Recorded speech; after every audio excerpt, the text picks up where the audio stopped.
The worn pews creak a familiar welcome. Stained glass saints bathe the congregation in muted light. It's Sunday morning, a refuge for many. They seek solace, guidance, and connection. With open hearts and wallets, they invest in faith. These believers know sacrifice. They tithe diligently, surrendering income. They volunteer time and skills. Promised blessings in return. Spiritual rewards. Peace, joy, purpose. But what if the scales feel unbalanced? What if the blessings never come? Faith, by its very nature, requires a leap. It asks us to believe in the unseen, to trust in something beyond the tangible realm. This leap can be exhilarating, offering a sense of wonder and hope. But it can also be terrifying. What if we leap and find nothing but empty air beneath our feet? The faithful often make significant sacrifices in the name of their beliefs. They may forego certain opportunities, endure hardship, or face social ostracism. These sacrifices are often made with the understanding that they are an investment in something larger than themselves. They are a down payment on a future filled with divine favor and eternal rewards. But what happens when that future never seems to arrive? What happens when the sacrifices continue, but the promised blessings remain elusive? This dissonance can lead to a profound sense of frustration and disillusionment. Life, even for the devout, is rarely a smooth path. There will be moments of joy and triumph, but also periods of hardship and loss. It's during these difficult times that faith is often tested most severely. When prayers for healing go unanswered, when pleas for relief are met with silence, it's easy to feel a sense of abandonment. This is where the seeds of doubt begin to sprout.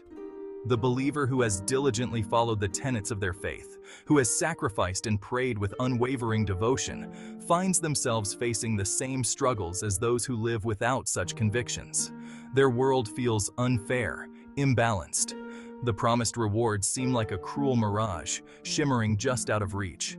The frustration deepens when they look around and see others seemingly prospering without adhering to the same strictures. Why, they wonder, are their prayers seemingly ignored while others are answered? Is there something wrong with them? Are they not worthy of divine intervention? Doubt, in the context of faith, can feel like a betrayal. It can feel like a crack in the foundation of belief, threatening to bring the entire structure crashing down. This fear often prevents individuals from honestly confronting their doubts, from seeking answers to the difficult questions that plague them. They may fear being ostracized by their community, labeled as heretics or doubters. They may fear that questioning their faith will somehow jeopardize their chances of salvation or divine favor. This fear can be a powerful silencer, keeping people trapped in fulfilled expectations and simmering resentment. This internal struggle can be incredibly isolating. The faithful are often encouraged to present a facade of unwavering belief, to suppress any feelings of doubt or disillusionment. This can make it difficult to seek support from within their own community, forcing them to grapple with these complex emotions in solitude. Section 5. False prophets and golden calves. Adding insult to injury, the disillusioned faithful sometimes find themselves led by figures who seem more interested in personal gain than spiritual guidance. These leaders may preach prosperity gospel, equating material wealth with divine favor. They may exploit their followers' faith for personal enrichment, living lavish lifestyles while their congregations struggle. This hypocrisy can be deeply wounding. It feels like a betrayal of the very values that faith is supposed to represent. When leaders prioritize power, influence, or material wealth over the spiritual well-being of their followers, it erodes trust and breeds cynicism. These leaders often perpetuate a culture of blind faith, discouraging critical thinking or dissent. They may present themselves as infallible messengers, demanding unquestioning obedience from their followers. This creates an environment where valid concerns are dismissed, and those who dare to question the status quo are silenced or ostracized.